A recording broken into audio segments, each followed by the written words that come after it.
exactly. Brilliant. So first of all, over to David for a quick introduction from IAPC&M. Okay, thank you, John. It will be a quick introduction because I know that, that this is very much a sprint. All I wanted to say was I've known John for quite a while. I've worked with him sort of on his personal accreditation and course accreditation.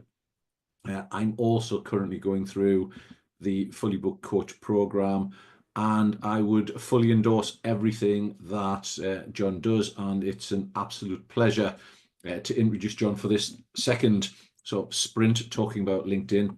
I found him to be incredibly knowledgeable and supportive with not just what he delivers, but also being able to answer a myriad of questions.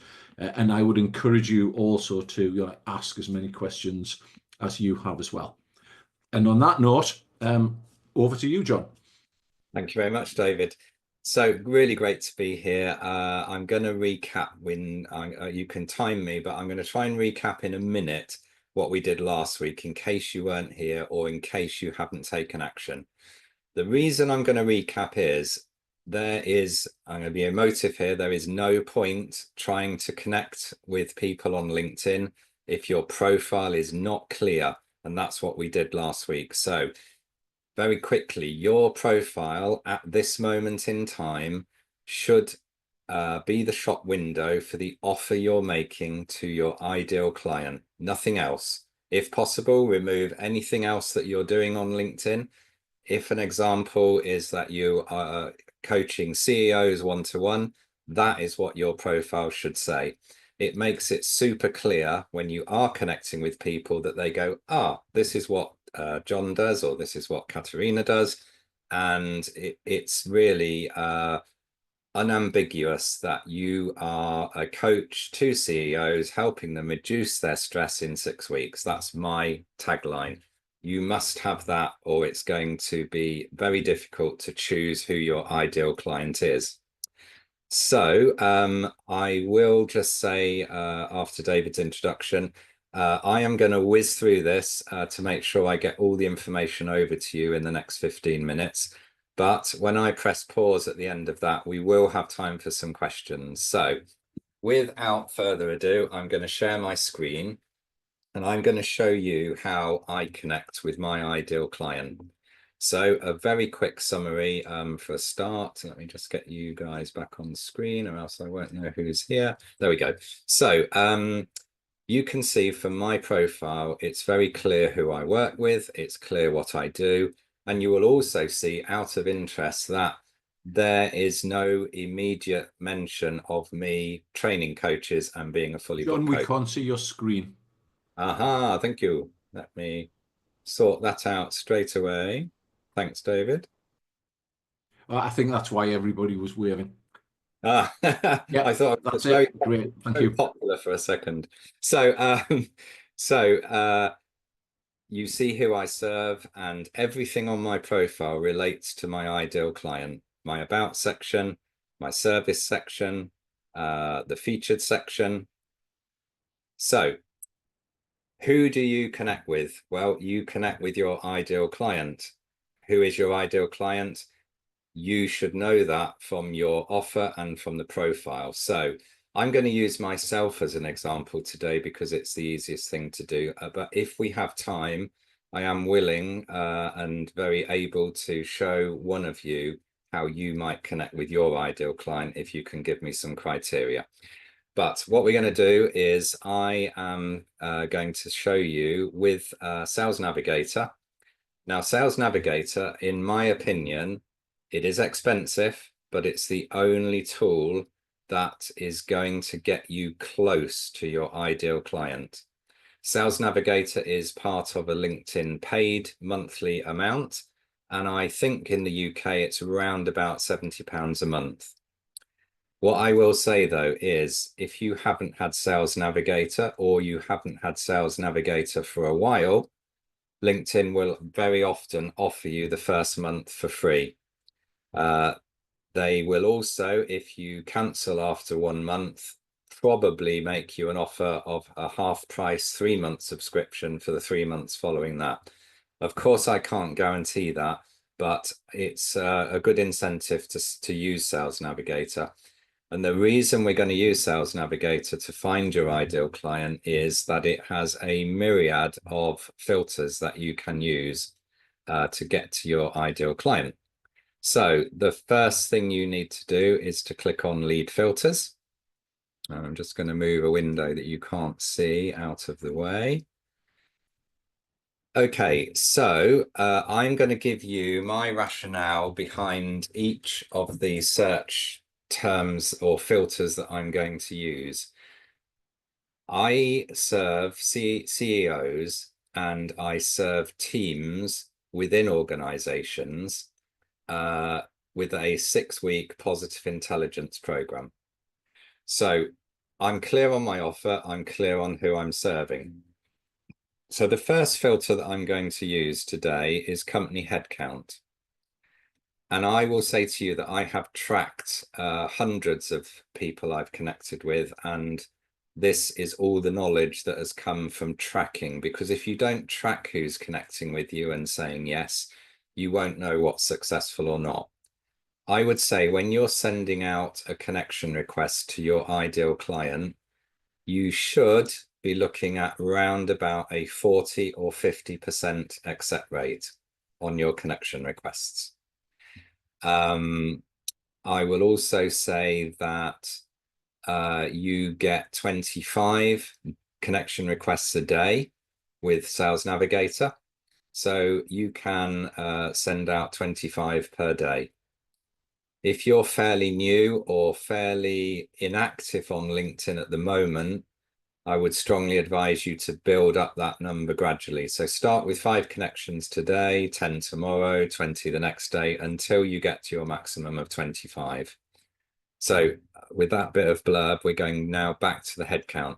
My rationale for choosing 11 and 50 and 51 to 200 in the company headcount is these organizations are established, they've got employees, but they might not be big enough with those number of employees to have their own mental resilience program. They've probably got an HR department, but they may not have a wellness director or a mental resilience expert working with them. So that's the reason I choose this number for my headcount. Company type, again, for me, it's a personal preference. I will go here for a privately held company. And the reason for that is I want to work with private companies. I do not wish to work at the moment with public companies. My rationale for that is public companies are often more difficult to get into. You will almost certainly have to go through a vendor selection process, and you may also have to go through a number of checks. Now, that isn't to say that won't happen with a company of 11 to 50 or 51 to 200, but I have found it easier to get in with private companies than public companies. I should also mention over this side, let me see, I don't know whether I can point, but can you see where my marker is here over this side? With each filter that I put in, I'm reducing the number of results that LinkedIn is finding me. So there are nearly 1 billion users on LinkedIn now. And what we're aiming to do with these filters is to get to a list of around about 1,000 or less. So I'm now going to go with job titles. You can easily guess the job title that I'm going to go for because this is who I work with. So I'm just putting in CEO. And you can see that's now reduced from, I think it was 50 something million to 810,000 results over here on the right-hand side. I have played with years in company. It may be unlikely that this person, if they've been there less than a year, is ready because they haven't made their impact on that company yet to introduce a wellness or mental resilience program. So I will usually choose 1 to 2 years and 3 to 5 years. I think the seniority level doesn't, on this job title, need to be filled because a CEO is heading up that company. I'm afraid being a typical Englishman, language skills are very poor, so I will always choose that I want to coach and speak in English, and you can see now that's reduced the results to 140,000. I don't use these filters first name, but I will say to you, if in your coaching business you work with just men or just women, unfortunately, there is no easy way on LinkedIn to filter on that. What you can do, though, is very clever, and I've done it before. You can go onto Google, and if you're thinking your CEO is around about 40 years old, you can do a Google saying what were common names 40 years ago. And if you only work with men, you can then put in 10 of the top first names, and it will then find men, or it might find women if you put women's names in. For my business, I don't mind, but I can see there are very specific coaching niches where you might be working with a female for weight loss or a male for fitness, perhaps, and they might be useful. So they're good to know about and use if you need to. The next one that we're going to use is connection. So I will always choose second connections because second degree connections mean that everyone in this list, these 48,000 people, will all have a person connected with them already that is in my network as a first connection. It makes it much easier when you're, and we're going to come on to this next week, it'll make it much easier if you can say, I see we both know, or we have a number of mutual connections. It makes the messaging easier next week. There is a caveat around this. If you're starting out on LinkedIn or you've been inactive and you have maybe, there isn't a magic number, but if you've got less than 200 connections, putting in second degree connections is going to give you a very much smaller list. So you can try second connections, and I'd say you should, but you need to be aware that you might need to widen the filters in other areas to get a reasonable number on the list. And again, that is if you have less than 200 connections. One of the best filters on Sales Navigator is posted on LinkedIn. If I switch this over, this means now that out of those 58,000 people, 30,000 people have disappeared who have not been on LinkedIn in the last month. So if you are targeting people and want to have a chat with them, make sure you click on the posted on LinkedIn recently. That shows they're an active user, they're engaged in LinkedIn, and it also means they are much more likely both to accept your connection request and then to interact with you. There are a number of other filters which you may want to play with. Let's say you are helping people in leadership and you want to help people who've just changed jobs. This changed job might be extremely useful for you. It's not one for me because I want people who have been in the company between 1 and 5 years. So that list for me, but because my network is nearly 3,500 first connections now, that is a rather high number. But the great news is that the LinkedIn algorithms on Sales Navigator have looked at the filters I've put in, and the people at the top of the list have a higher priority in their algorithms than the lower ones. So this Colin may have posted more recently. He may have more posts. He might be very active on LinkedIn.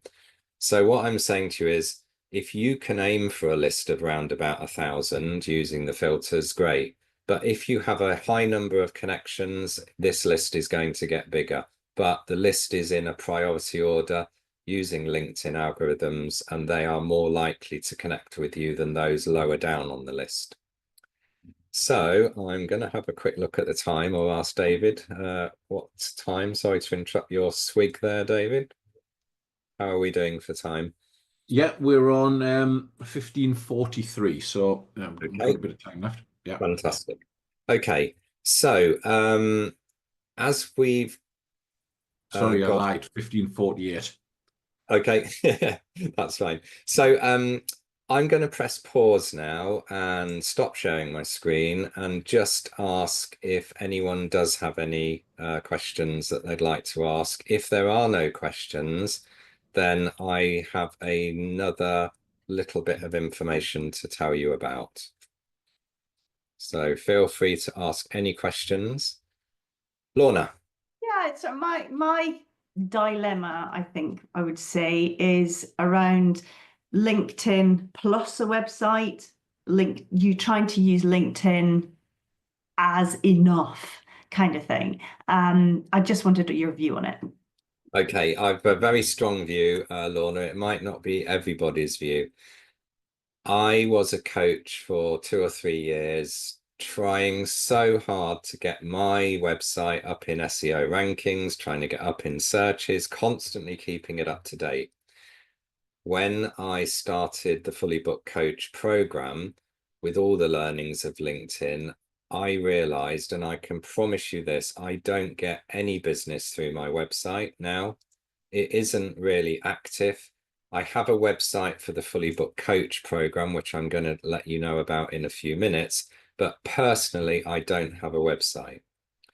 If you think of it like this, LinkedIn can be your website and shop window to the world.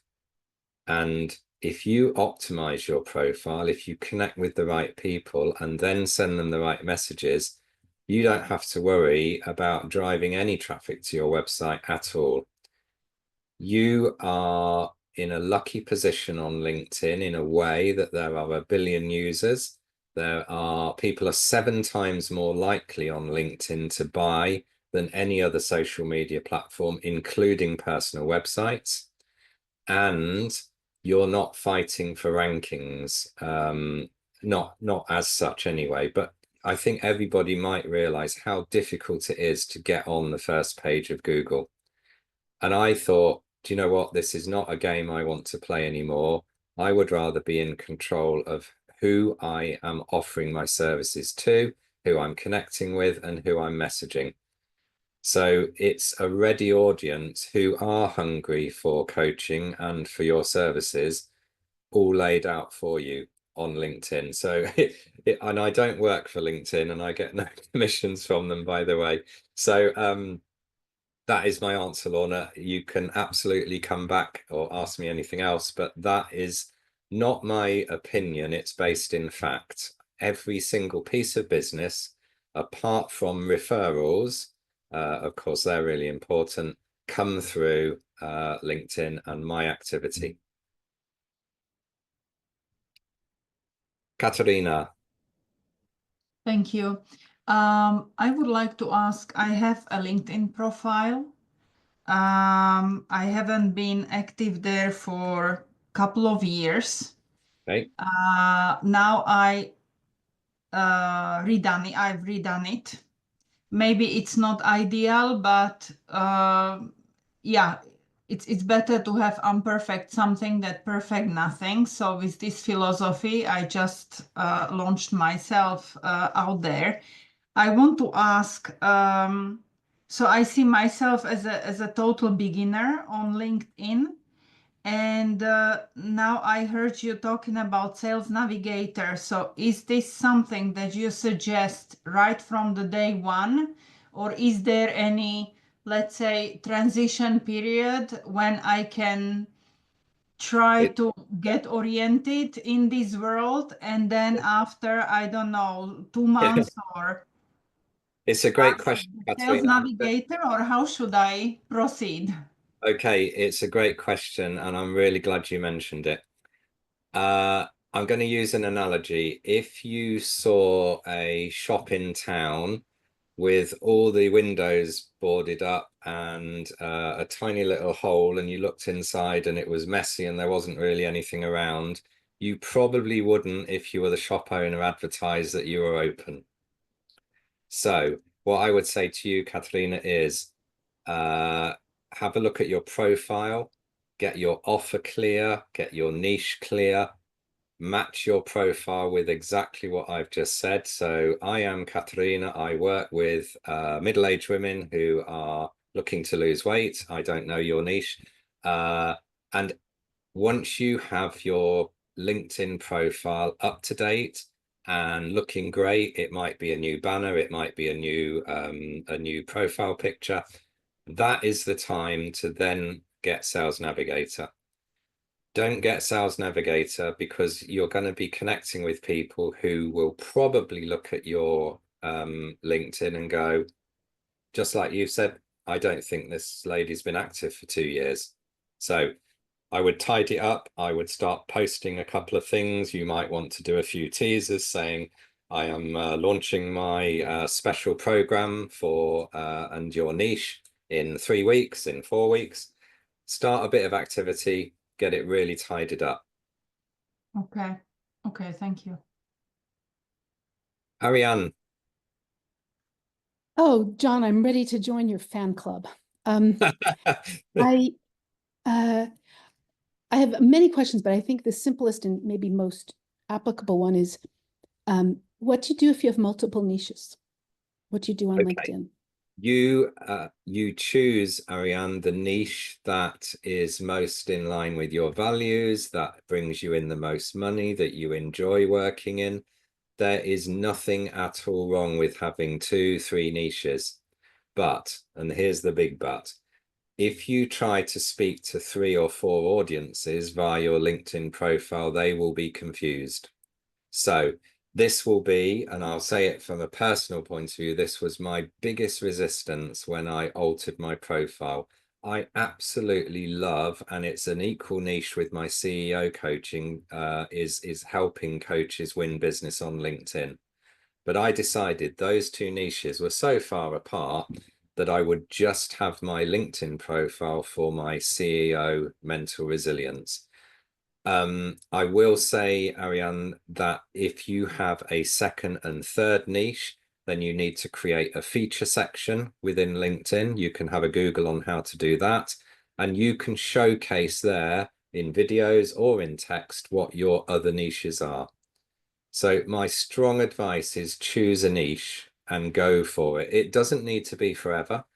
If your niche is coaching, well, tell me what your niche is, Ariane. What is your number one, do you think, that brings in the most money, the most joy for you? Because that's the one I would choose. I would say mission-driven leaders, coaching mission-driven leaders and their teams for more authentic presence and effective use of self. I don't have the good language for it in this moment. No, that's fine. I mean, you've almost written your headline for your LinkedIn profile. That is what you say, that is what you do. And if people are interested and they want to go digging further on your profile, you will have sections that mention your other niches. It's either a service page or it's a feature section. It's a really great question, and it does not need to be forever. If you go for the one niche of leadership initially, Ariane, and you work on that for 2 months and you get enough clients and then you get enough referrals from that, you can change your profile to another niche. It's while you are connecting with your ideal client that you need that LinkedIn profile to be unambiguous and completely clear. I offer this, and this is who I offer it to. Yeah. Okay. I'm extremely mindful of people's time.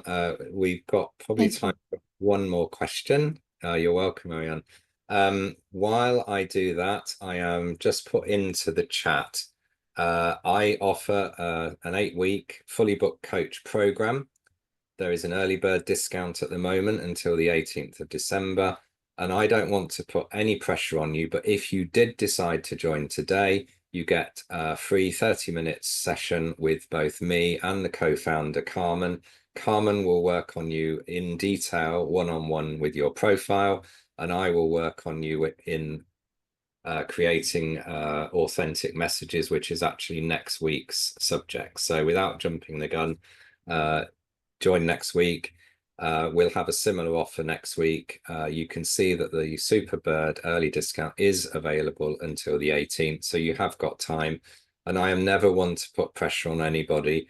What I will say is I did a £3,000 or £4,000 course last year, which enabled me then to create the Fully Booked Coach, and it was the best Christmas present I ever made to myself. I'm fully booked now, and now I'm teaching others to become fully booked, and it works. David's on the program. We've got a number of other people, and if there are any positive intelligence coaches here, I am in conversation with Bill and Shazad about this potentially partnering up and becoming part of, or at least it being an offering through Positive Intelligence. So I want to change the statistic of 80% of coaches will be out of business or decide to do something else in 2 years' time because they can't bring the money in. I really want to change that. So I'm passionate about it. We have cohorts running every 8 weeks. The next one's in January. So if you feel that today's been good and you want more, and I mean much more, then please consider joining. You can always message me. I'll answer any questions before you join. So if there's any more questions, let me know. If there isn't, I wish you a lovely rest of the week and weekend, and I hope to see you on, it's actually Tuesday next week, the 3rd and final sprint. So thanks very much to everybody.